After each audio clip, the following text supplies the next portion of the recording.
Hello, story lovers. Welcome back to my channel, Pravarakia Part 24.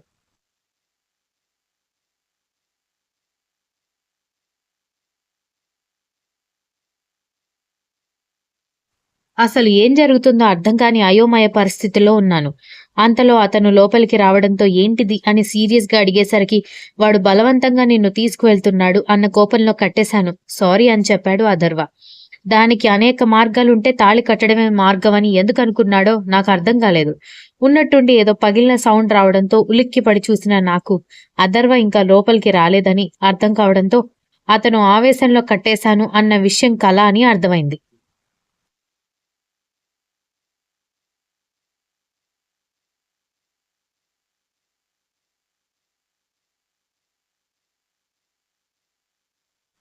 పగిలిన sound ఎటువైపని చూసిన నాకు ఇంట్లోకి వచ్చిన మనోజ్ఞ తూలి పడబోయి పక్కన ఉన్న ఫ్లవర్ వాజ్ మీద బ్యాలెన్స్ చేయలేక పడేసిందని అర్థమైంది.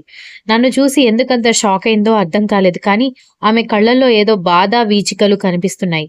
నేను పిలవబోతుంటే ఆమె బయటికి వెళ్ళిపోవడంతో నేను మళ్ళీ సోఫాలో కూర్చుండిపోతే అథర్వ ఆవేశంగా లోపలికొచ్చి నా చేయి పట్టుకుని పైకి లేపి నిలబెట్టి ఎవడేవాడు అని అడిగాడు.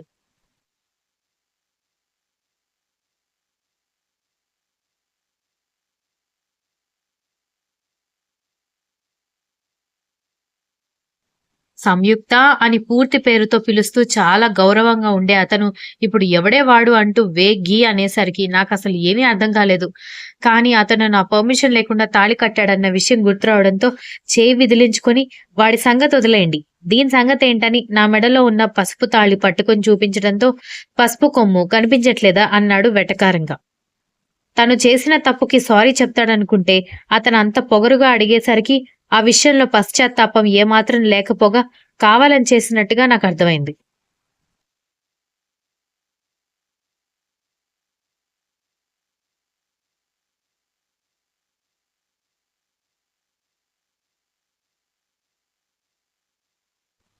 అదేమైనా చావడిలో గొడ్డుకు కట్టే పలుపుతాడనుకుంటున్నారా?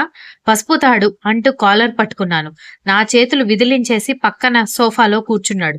దాంతో కోపంగా మెట్లు ఎక్కి రూంలోకి వెళ్ళబోతుంటే రూమ్ అటు కాదు ఇటు అని తన రూమ్ చూపించడంతో షాక్ అయ్యి నేను పైన ఉన్న రూమ్ నీదని వచ్చిన రోజు చెప్పి తాళి కట్టగాని ఇలా నాటకాలు ఆడుతున్నాడేంటని అనుకోకుండా ఉండలేకపోయాను.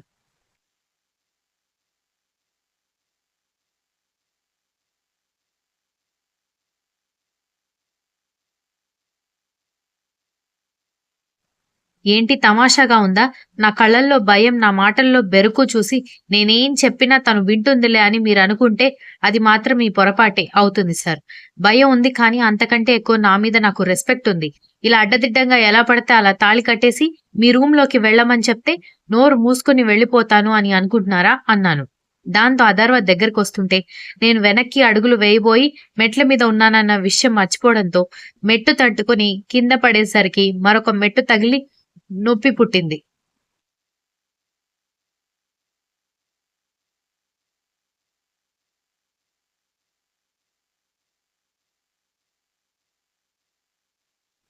కర్మ!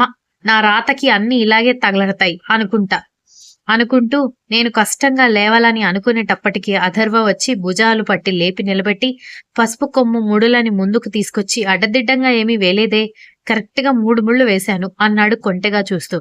ఎప్పుడు అతని కళ్ళలో సీరియస్‌నెస్ లేదా సాఫ్ట్‌నెస్ లేదంటే ఇంకేవో భావాలు చూసిన నేను మొదటిసారిగా అతని కళ్ళల్లో కొంటెతనం చూసి బిత్తరపోయి కళ్ళు టపటపలాడిస్తుంటే, చూడు నువ్వలా క్యూట్‌గా ఎక్స్‌ప్రెషన్స్ ఇచ్చావనుకో నాకింకేదో చేయాలనిపిస్తుంది అని మెడ మీద వేళ్లతో ఆటలాడుతుంటే చేతిని విసిరికొట్టి పైకి పరిగెత్తబోయేసరికి 2 అంగల్లో నన్ను చేరుకొని ఎత్తుకొని కిందకి తీసుకొచ్చి తన రూమ్‌లో ఉన్న బెడ్ మీద విసిరినట్టుగా పడేసి నాటకాలు వేస్తే కాళ్ళు విరగ్గొడతానని డోర్ దగ్గరికి వేసి వెళ్ళిపోయాడు.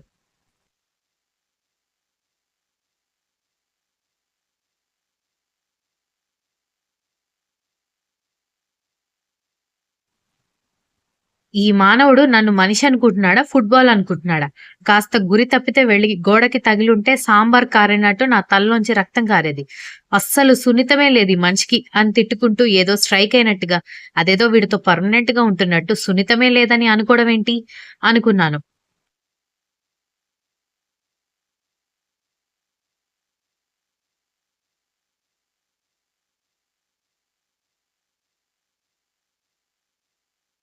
దాంతో ఆ ఇంటికొచ్చి 24 గంటల పైన దాటిపోతుంటే నా రూమ్ తప్ప మరే రూమ్ చూడలేదు. ముఖ్యంగా అథర్వ రూమ్.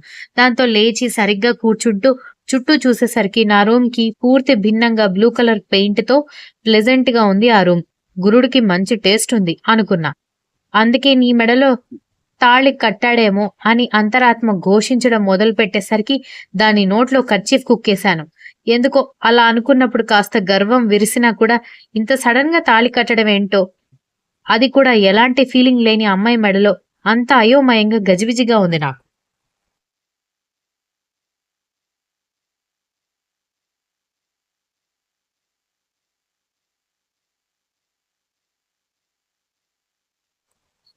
అంతలో ఎదురుగా ఉన్న గోడ మీద ఒక పేపర్ ఉన్న ఒక ఫ్రేమ్ వైపు విచిత్రంగా చూశాను నేను. అందులో ఫోటో లేదంటే డెకరేషన్ కోసం పెట్టే ఎలాంటి నేచర్ ఫ్రేమ్స్ కాకుండా ఒక పేపర్ ముక్కేదో ఒక గ్లాస్ లోపల పెట్టి ఫ్రేమ్ కట్టించినట్టుగా అనిపించింది. నీతో మాట్లాడే వేవేల పదాల కలబోత కోసం ఇప్పుడు నా ఈ మౌనం అని రెడ్ కలర్ స్కెచ్ పెన్ తో రాసిన పేపర్ ఫ్రేమ్ కట్టించి పెట్టారు.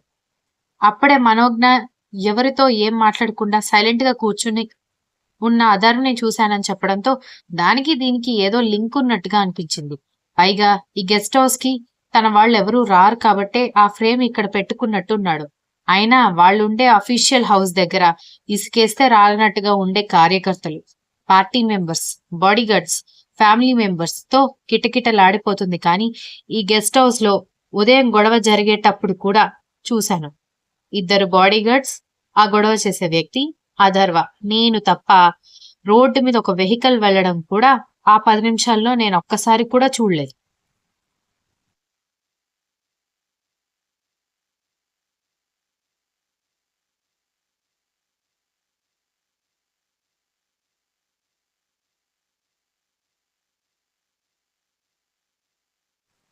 ఇంత నిర్మానుష్యమైన ప్రదేశంలో నన్నెందుకు తీసుకొచ్చి పడేశాడు? అది కూడా తన పదవికి చేటు తీసుకొచ్చానని అనుమానం ఉన్న నన్ను. పైగా ముందు వెనుక ఆలోచించకుండా ఈ తాళి కట్టేశాడు. నీకిష్టం లేకపోతే ఆ తాళి పీకడం 2 నిమిషాల పని తెలుసా? అని అంతరాత్మ వెక్కిరించేసరికి నీ నోట్లో కర్చీఫ్ ఎక్కడా? జారిపోయింది అని మరొక చున్ని దాని నోట్లో కుక్కేసి, నిజమే దాని మాటల్లో కూడా అర్థం ఉంది కదా! అని తాళి తీసేద్దామని అనుకున్నాను కానీ, మా నాన్న వదిలేసి వెళ్ళిపోయినా కూడా అమ్మ తాళి తీయలేదు. అలాంటిది తాళి కట్టినవాడు ఎదురుగా ఉన్నప్పుడు తాళి తీసేస్తావా? అని బుద్ధి ప్రశ్నించింది.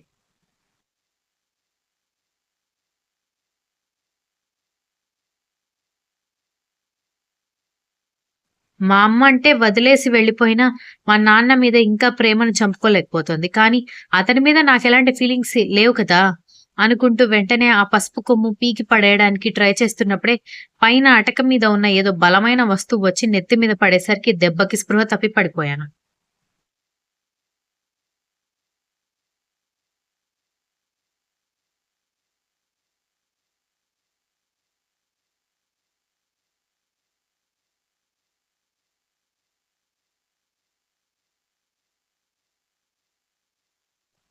బాల్కనీలో నిలబడ్డాను నేను. పింక్ కలర్ ఎంబ్రాయిడరీ వర్క్ శారీకి అదే కలర్‌ఫుల్ హ్యాండ్స్ బ్లౌజ్ వేసుకొని, లూజ్ హెయిర్‌తో అవే కలర్ బ్యాంగిల్స్, 1 లేయర్ నల్ల పూసల చైన్‌తో, పాపిట్లో బొట్టు పెట్టుకొని నవ్వుతూ బాల్కనీలో నిలబడ్డాను.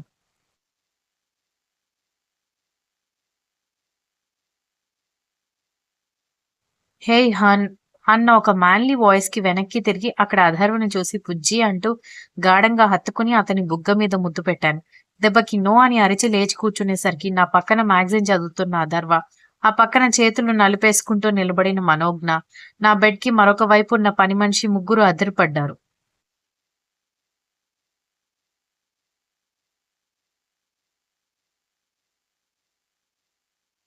నువ్వెందుకు నన్ను హనీ అని పిలిచావు? నేనెందుకు నీకు కిస్ చేశాను? పైగా శారీ ఎందుకు కట్టుకున్నాను? అని గట్టిగా అరిచేసరికి అథర్వ చిలిపిగా ఒక స్మైల్ ఇచ్చి, ఇదంతా ఎప్పుడు జరిగింది? అని అడిగితే, అక్కడి నుంచి మనోజ్ఞం బయటికెళ్ళిపోవడం చూసి ఆశ్చర్యపోయాను. ఈ డిస్కషన్ మొత్తంలో నా తల పలగొట్టిన ఒక బరువైన టెలిఫోన్ డైరెక్టరీ గర్వంగా పడిన చోటు నుంచి నన్ను చూస్తోంది. Continuous if you like the story please like, share, comment and don't forget to subscribe.